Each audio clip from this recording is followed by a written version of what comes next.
Rajasthan board class 11th English की तैयारी series 4 में आप सबका स्वागत है। इस वीडियो के अंदर हम देखने वाले हैं आपके राइटिंग सेक्शन के थर्ड टॉपिक को, जो कि है लेटर राइटिंग। लेटर राइटिंग के अंदर भी आपको बता रखा है कि कौन कौन से लेटर्स आपको पढ़ने हैं। Business letter, official letters and letters to the school authorities. तो मैं आपको लेटर कैसे लिखते हैं ये सिखाऊंगा और इसके बाद मैं आपको इम्पोर्टेंस लेटर भी टिक करवाने वाला हूं। तो आप इस वीडियो को एंड तक जरूर देखें। तो चलिए वीडियो शुरू करते हैं। तो हम सबसे पहले देखते हैं बिजनेस लेटर। बिजनेस लेटर को लिखने का क्या तरीका होता है, मैं आपको बिजनेस लेटर का पहले फॉर्मेट बता देता हूं। तो फॉर्मेट रहेगा आपके सबसे पहले सेंडर्स एड्रेस। सेंडर्स एड्रेस यानी कि पत्र भेजने वाले का आपको पूरा का पूरा पता लिखना है, क्योंकि लेटर में जो नंबर होते हैं वो डिवाइड होते हैं। इनके भी नंबर मिलते हैं, एंडिंग के भी नंबर मिलते हैं, कम्युनिकेशन के भी नंबर होते हैं।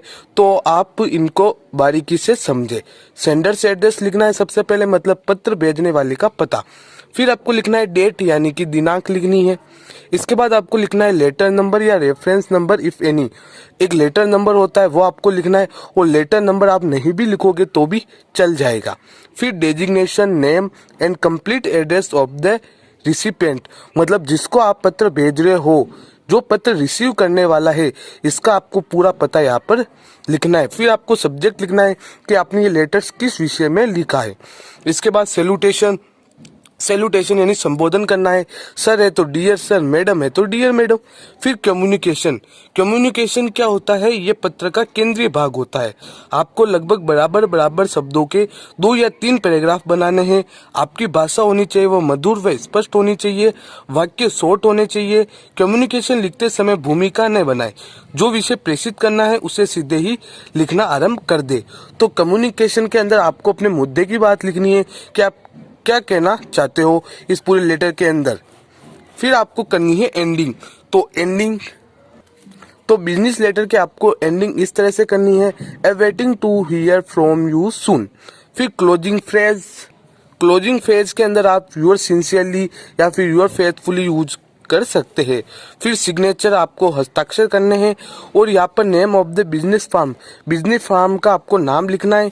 फिर आपको लिखना है नेम ऑफ द सेंडर यानी भेजने वाले का पता, डेजिग्नेशन ऑफ द सेंडर मतलब प्राप्त करने वाले का पता। आपको ध्यान रखना है कि डेजिग्नेशन ऑफ द सेंडर के अंदर आपको क्या करना है, अपना पद लिखना है। फिर आपको ये चीजें है ये बिल्कुल भी नहीं देखनी है। तो ये आपके बिजनेस लेटर का फॉर्मेट रहता है। अगर आपने इस फॉर्मेट को अच्छे से याद कर लिया तो आपके लेटर लिखने में कहीं भी दिक्कत नहीं आएगी।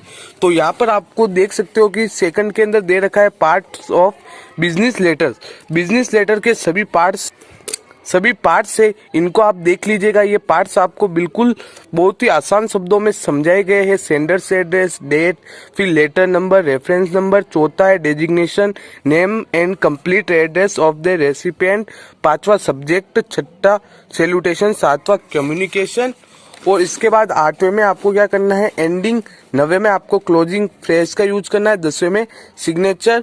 11वां है name of the business firm. 12वां है नेम ऑफ द सेंडर। 13 है डेजिग्नेशन ऑफ द सेंडर।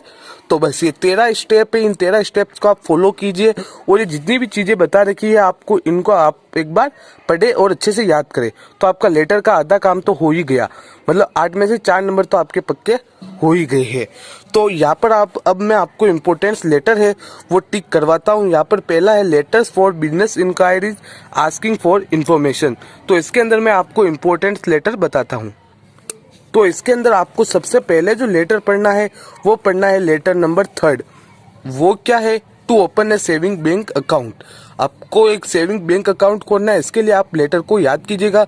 ये जो फॉर्मेट है वो मैंने आपको बताया, जो ही फॉर्मेट है बस आपको यहाँ से लगाकर यहाँ तक की जो लाइनें हैं वो याद करनी होगी, और ये तो आप आसानी से फॉर्मेट की सहायता से लिख सकते हैं। इसके बाद आप दूसरा देखिए, लेटर्स फॉर बिजनेस कंप्लेंट्स, यानी कि आपको कंप्लेंट्स करनी है।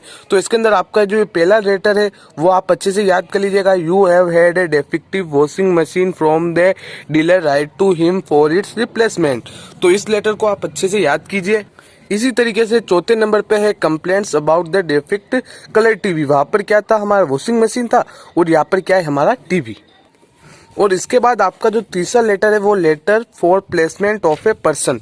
तो इसके अंदर आप किसी भी एक लेटर को अच्छे से याद कर लीजिएगा और सभी लेटर्स को उसी तरीके से आपको लिखना होगा। सबसे पहले लेटर में आपको फॉर्मेट याद करना होगा। अगर फॉर्मेट याद हो गया तो आधा काम तो आपका हो ही गया। फिर आपको कम्युनिकेशन में कुछ लाइनें लिखनी होगी जो आप लेटर्स की सहायता से आसानी से लिख सकते हैं। और इसके बाद आपका जो चौथा लेटर है वो है letters for placement of orders. जो आपका चौथा लेटर है वो है letters for placement of orders. तो इसके अंदर मैं आपको बता देता हूं कि कौन कौन से लेटर्स है वो आपको अच्छे से याद करने हैं। इसमें आप ये दूसरा लेटर है उसको अच्छे से याद कीजिएगा। वो क्या है? Order for the supply of books goods. तो ये लेटर आपको याद करना है। इसके बाद आप देखिए लेटर्स फ्रॉम हॉर्नबिल, मतलब आपकी जो हॉर्नबिल बुक है उसके अंदर से जो लेटर्स दे रखे हैं, कितने लेटर्स है ये देखिए। कुल मिला के आपके पास 4 लेटर्स है। इन चारों लेटर्स को अच्छे से तैयार कीजिएगा क्योंकि ये आपके बुक के लेटर्स है। तो अब हम दूसरे लेटर्स पर आ चुके हैं, वो है ऑफिशियल लेटर्स। तो ऑफिशियल लेटर्स में क्या होता है? कार्यालय पत्र सरकारी व अर्ध सरकारी कार्यालयों के अधिकारियों को लिखा जाता है। इस पत्र में औपचारिक भाषा यानी कि फॉर्मल लैंग्वेज का आपको यूज करना है। इस पत्र में तथ्य यानी कि फैक्ट्स व आंकड़े होने चाहिए। पत्र टू द पॉइंट यानी कि सटीक लिखना है। किसी भी तरह की आपको भूमिका नहीं बनानी है कि यानी कि माहौल नहीं बनाना है। डायरेक्ट आपको अपनी सटीक बात लिख देनी है। वाक्य शॉर्ट रखे व अर्थ स्पष्ट होना चाहिए। ऑफिशियल लेटर का प्रारूप है वो किस तरह से रहेगा? सबसे पहले सेंडर्स एड्रेस यानी कि भेजने वाले का पता लिखना है। इसके बाद आपको लिखना है डेट, दिनांक लिखनी है। फिर लेटर नंबर, फिर receiver designation, name of the department, department का नाम लिखना है जिसे आप पत्र लिख रहे हैं। फिर यहाँ पर एड्रेस लिखना है। फिर सब्जेक्ट लिखना है कि आप किस टॉपिक पर लिख रहे हैं। कम्युनिकेशन, वही आपकी अपनी बात को यहाँ पर लिखनी है। फिर आपको एंडिंग करना है। फिर complimentary phrase, sender signature, sender's name, sender designation. तो अब मैं बात को बताता हूँ कि ये क्या क्या पार्ट्स है। सबसे पहले क्या है? सेंडर्स एड्रेस यानी कि पत्र भेजने वाला यहाँ अपना पता लिखता है। फिर दूसरे पे लिखना है डेट यानी कि यहाँ पत्र लिखने का आपको दिनांक लिखना है। लेटर नंबर, यदि पत्र का क्रमांक नंबर यदि है तो ही लिखे, अन्यथा इस भाग को न लिखे। आपके पास है लेटर नंबर तो लिखे, नहीं है तो नहीं लिखे। चौथा है रिसीवर्स डेजिग्नेशन यानी कि पत्र प्राप्तकर्ता का पद आपको यहाँ पर लिखना है कि किस पद पर है।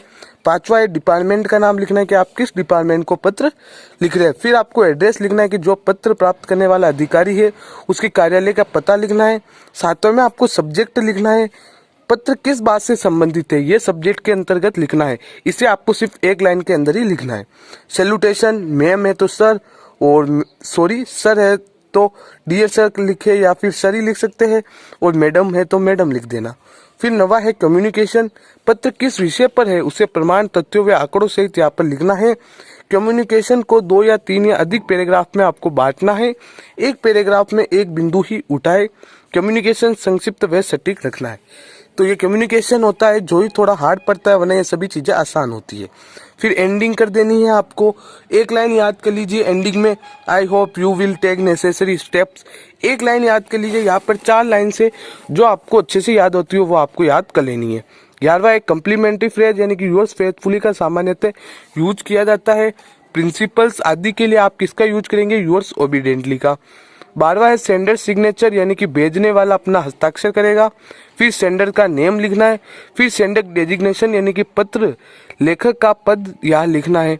तो इस तरीके से लिखना है। अब हम पहला देखते हैं official letter for inquiry asking for information. इसके अंदर आपको सबसे पहला लेटर है वो याद करना है। वो किस पर है? Inquiry for course in computer science. तो ये सारा फॉर्मेट के हिसाब से ही लिखना है, बस ये कम्युनिकेशन में आपको थोड़ा ध्यान देना होगा। इसके बाद आपको जो लेटर याद करना है वो है letter number 3, write a letter to the post master about a money order which you have not received yet. इसके बाद दूसरा है ऑफिशियल लेटर फॉर कंप्लेंट्स। ये मोस्ट इंपोर्टेंट है, इसको आपको बिल्कुल भी स्किप नहीं करना है। ये जो लेटर्स है वो तो आपको याद करने ही करने हैं। पहला लेटर है वो आपको अच्छे से याद करना होगा। कौन से टॉपिक पर है?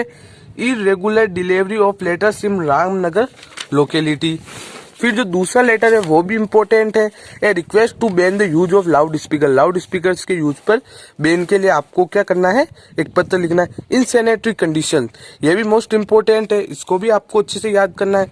फिर ये जो चौथा है वो भी आपको याद करना है, पुअर लाइटिंग। फिर जो 5वां है वो भी आपको याद करना है, thefts and bedments in your colony. और हो सके तो ये जो लेटर है, letter number 8, poor condition of classroom, इसको भी देख लीजिएगा। तो ये बहुत इंपॉर्टेंट है, ऑफिशियल लेटर फॉर कंप्लेंट्स, इसको अच्छे से आपको याद करना है। इसके बाद आपका तीसरा है letters to the school authorities regarding admission, school issues, requirements, suitability of courses ETC। तो इसका फॉर्मेट क्या रहेगा? सबसे पहले सेंडर्स एड्रेस, फिर डेट, फिर receiver designation, name of the school लिखना है, विलेज का नाम लिखना है, टाउन, सिटी, कुछ भी हो, सब्जेक्ट, फिर सैल्यूटेशन, कम्युनिकेशन, फिर आपको एंडिंग करनी है और आपको एक फ्रेज का यूज करना है और आपको अपने स्टूडेंट के सिग्नेचर करने हैं, फिर और क्लास लिखनी है। तो ये क्या हो गया? फॉर्मेट हो गया। तो ये जो सिंपल होता है या आप बचपन से ही लिखते आ रहे हैं, तो इसके अंदर आपको मैं बता देता हूँ कि कौन कौन से आपको याद करने हैं। तो आप पहला देख लीजिएगा क्या है, to issue permission for admission. इसके बाद दूसरा है, ये इतना इम्पोर्टेंट नहीं है। इसके बाद जो तीसरा है वो भी इम्पोर्टेंट है, application for admission to the school hostel. इसके बाद चौथा है, ये तो मोस्ट इम्पोर्टेंट है, request to accept from school fees.